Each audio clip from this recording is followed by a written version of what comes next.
অত্যন্ত উদ্বিগ্নতার সঙ্গে এখানে একত্রিত হয়েছে। প্রথম কথা হলো যে আপনি যখন কোনো মাজার ভাঙেন, এটা একটা ফৌজদারি অপরাধ, যেটা এর আগে আমাদের বন্ধুরা বলে গেছে। কিন্তু বর্তমান সরকার এই ধরনের অপরাধ দমন করার ক্ষেত্রে কোনো ব্যবস্থা গ্রহণ করেনি। দ্বিতীয়ত, এই ধরনের অপরাধগুলো ঘটানো হয়েছে ঘোষণা দিয়ে করা হয়েছে, যেটা ফেসবুকে আমরা সকলে দেখেছি। ঘোষণা দিয়ে পরিকল্পিতভাবে এই ধরনের মাজারগুলো ধ্বংস করা হয়েছে।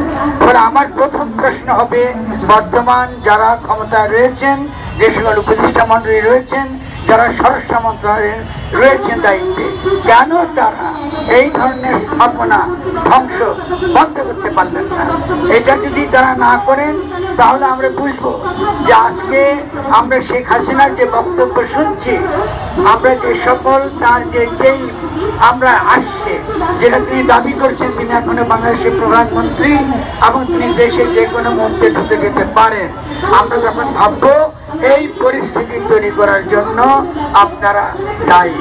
আমি মনে করি যে আমরা অবিলম্বে আপনার বিভিন্ন জায়গায় যেসব মাজারগুলো ধ্বংস হয়েছে, সেসব মাজারগুলো যারা দায়ী তাদেরকে আপনারা অবশ্যই আইনের অধীনে আনবেন।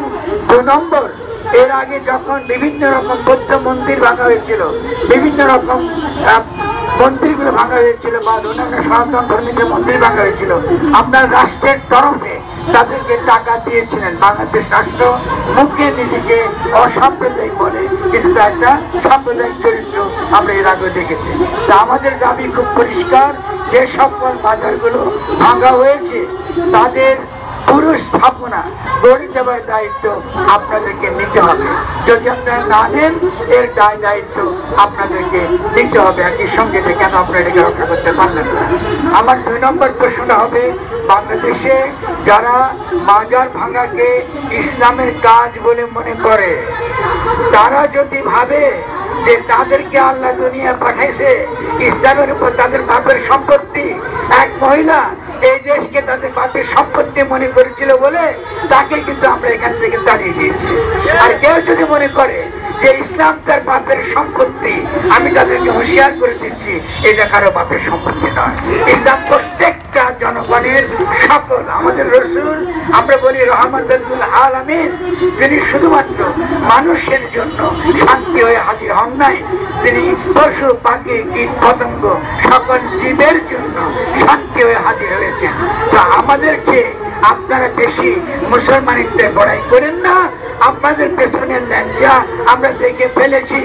আপনারা অবশ্যই দিল্লির দালাল, দিল্লির এসব ভয়ঙ্কর সকল দালাল মাজার ভাঙতেছেন, এইসবের উত্তর আপনাদেরকে ঠিকভাবে দেওয়া হবে সময় মতো।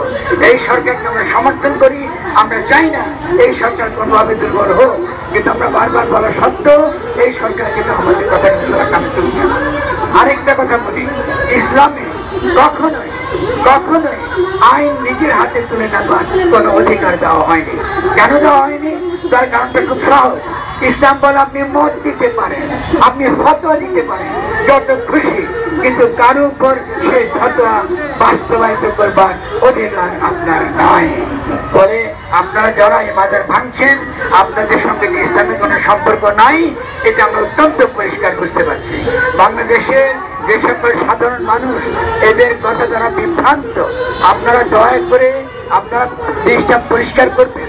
একটা হচ্ছে, একটা যে কোনো জায়গায় অন্যায় কাজ, অনৈতিক কাজ, তার বিরোধিতা করা, আমরা সেই বিরোধিতার পক্ষে। আমরা মোটেও মনে করি না যে অনৈতিক কাজ করা দরকার, কিন্তু অনৈতিক কাজ কি শুধু মাজারে হয়? এই পুরো রাষ্ট্র, এখানকার যে ধনী শ্রেণী, এখানকার যে এলিট শ্রেণী, তারা প্রতিদিন তাদের হোটেলে, তাদের বিভিন্ন বাসভবনে অনৈতিক কাজ করে যাচ্ছে। আপনারা তো তখন তাদের সম্পর্কে কোনো কিছু বলেন না, কারণ আপনাদের কোনো হেডম নাই, আপনাদের করার কোনো ক্ষমতা নাই। ফলে আপনারা চড়া হচ্ছেন কার উপরে? চড়া হচ্ছেন গরিব, নিরীহ, অতি গরিব, যার কোনো ক্ষমতা নাই, যার জীবনে রসুল্লাহ ছাড়া যার জীবনে আর কিচ্ছু নাই। সে রসুলের আশিকার, সে রসুলকে ভালোবাসে, রসুলকে নিয়ে সে তার সমস্ত জীবন প্রতি মুহূর্তে প্রতি দমে সে রসুলের জিকির ছাড়া তার জীবনে আর কিছু নাই। যদি ইসলামের ইতিহাস না জানেন, ইসলামের ইতিহাস পড়েন, ফলে অনৈতিক কাজ যদি কোথাও দেখেন, তাহলে এই যে সভ্যতা, এই যাকে আমরা বুর্জোয়া সভ্যতা বলি, যাকে আমরা এলিটদের সভ্যতা বলি, আসেন তার বিরুদ্ধে লড়াই করি। আর আপনি যে ইসলামের দাবি করছেন, সেই ইসলাম আজ আপনি বোঝেন কিনা এই ব্যাপারে সন্দেহ আছে। হয়তো আপনাকে ধরলে বোঝা যাবে পুলিশের মতন আপনিও বাংলাদেশের নন, আপনিও ভারত থেকে আসছেন, আমরা এখনো কিছু বলি নাই, দেখা যাবে ইন্ডিয়া থেকে আপনি এসে এখানে মাজার ভাঙতে আসছেন। দয়া করে আপনারা সাবধান হয়ে যান, এটা ঠিক নয়, এটা অন্যায়, এটা আমরা করবো না। গরিবের উপর অত্যাচার করবেন না। আর যদি ক্ষমতা থাকে, শুনেছি আপনারা বলছেন কবর সমান করে দিতে হবে, আপনারা দাবি করেছেন কবর সমান করে দিতে হবে, হাতুড়ি দিয়ে কবর আপনারা ভেঙেছেন, সেখান থেকে কঙ্কাল ভেদ করেছেন। আসেন দেখি কবর সমান করে দেওয়ার কত বড় ক্ষমতা আছে। যান টঙ্গি পড়ায়, দেখি পারেন কিনা কবর সমান করে দিতে।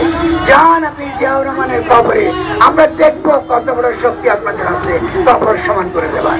আর এইসব ইচ্ছা আমাদেরকে বলবেন না, এইসব কাহিনী আমাদেরকে বলবেন না। আমরা নীরবে শুধু বলতে চাই, অত্যন্ত বিনয়ের সঙ্গে বলতে চাই যে এখানে মাজারে, এই মাজারে এই বাংলার সংস্কৃতি, বাংলার বাউল গান, বাংলার প্রয়াতি গান, বাংলার ফকরি গান